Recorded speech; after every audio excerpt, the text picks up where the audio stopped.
Hey, my friends, what is up? Derek here from Bomb Socks with a new week of Bomb Bites where we feast upon the words of Christ one bite at a time.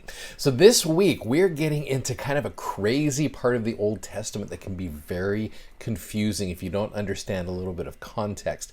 Because again, the Old Testament's kind of a tough book. I get it, but here, like I said, you're going to see how context and understanding some things is going to help you a little bit with really one of the most important topics in the Old Testament. Now, what the Come Follow Me curriculum has actually done, and they've created a little thing, and sometimes I hope we get a chance to go through these. Sometimes we just kind of skip over them, but they have these things called thoughts to keep in mind. And one of the ones they have to study this week along with the Come Follow Me curriculum is called Jesus Will Say to All Israel, Come Home. That's a line from one of our hymns, Now Let Us Rejoice.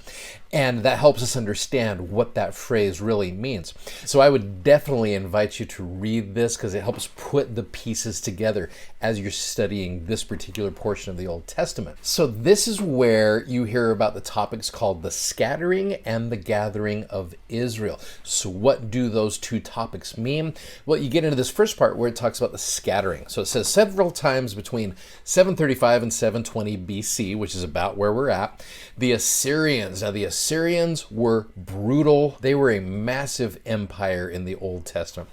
But they come in chapter 17 of 2 Kings, chapter heading. It talks about how the Israelites forsake the Lord, worship idols, serve Baal or Baal, however you've seen him, and reject all that the Lord has given them. And you've seen that happen numerous times leading up to this. Israel just vacillates back and forth between we love God, but we also love serving idols back and forth. And it's getting to the point where that idol worship is just getting more and more, and their worship of Jehovah is becoming less and less. So you go back to this in the Come Follow Me where it says the Assyrian Empire comes in and they wipe out that northern kingdom. These Israelites became known as the lost tribes, in part because they were removed from their homeland and scattered among other nations. But they were also lost in a deeper sense. Over time, they lost their sense of identity as God's covenant people, remembering that the children of Israel were asked to be a peculiar people. When you make that covenant that started with Abraham, Isaac, and Jacob, and made it all the way through, the Lord blessed the children of Israel when they kept their covenants. Now, it also goes in and talks about how the southern kingdom of Judah was also at times, they were more righteous than the northern kingdom, so they lasted a little bit longer, but eventually the people also turned away from the Lord. The Assyrians came in and conquered most of the southern kingdom as well. So they come in and wipe out the northern kingdom and then most of the southern kingdom, and only Jerusalem was miraculously preserved. And later, between 597 and 580 BC, the Babylonians came in and they wiped out all of them and then destroyed Jerusalem, including the temple, and they carried away many of the city's inhabitants captive. And about 70 years later, there's a remnant of Judah that's allowed to return to Jerusalem and rebuild the temple, which that'll be next week's Come Follow Me.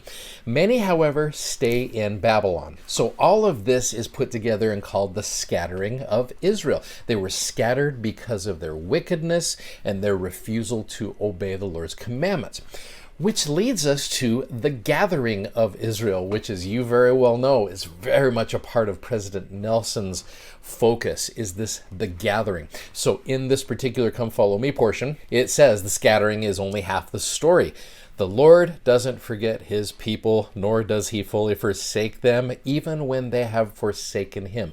Will you please keep that in mind? These are thoughts to keep in mind, especially with what's going on in our world today. The Lord does not forsake his people even when they have forsaken him.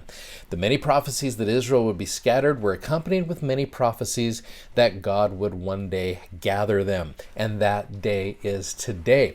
Now, back in 2006, President Nelson said this with regards to the scattering and the gathering.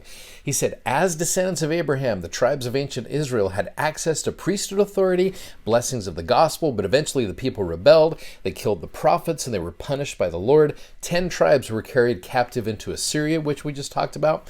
From there, they became lost to the records of mankind. Obviously, the 10 tribes are not lost to the Lord. There's a lot of theories out there of where the 10 tribes are. Most of them are false. Probably all of them are false. 2 remaining tribes continued a short time, and then because of their rebellion were taken captive into Babylon. When they returned, they were favored of the Lord, but again, they honored him not. They rejected and they vilified him. A loving but grieving father vowed, I will scatter you among the heathen, and that he did unto all nations. Now, one of the things you'll remember about President Nelson, he said this, and I thought this was so cool. For more than 36 years as I've been an apostle, the doctrine of the gathering of Israel has captured my attention. Everything about it has intrigued me, including the ministries and names of Abraham, Isaac, and Jacob, their lives and their wives, the covenant God made with them and extended through their lineage, the dispersion of the 12 tribes, and the numerous prophecies about the gathering in our day. I have studied the gathering, prayed about it, feasted upon every related scripture, and asked the Lord to increase my understanding. I learned, and this is where, again, many of you are familiar with this concept, I learned that one of the Hebraic meanings of the word Israel is let God prevail. Thus, the very name of Israel refers to a person who is willing to let God prevail in his or her life. That concept stirs my soul. So that's why as you're reading these chapters, you're reading about a group of individuals who are scattered because of their wickedness. But today, our responsibility is to gather.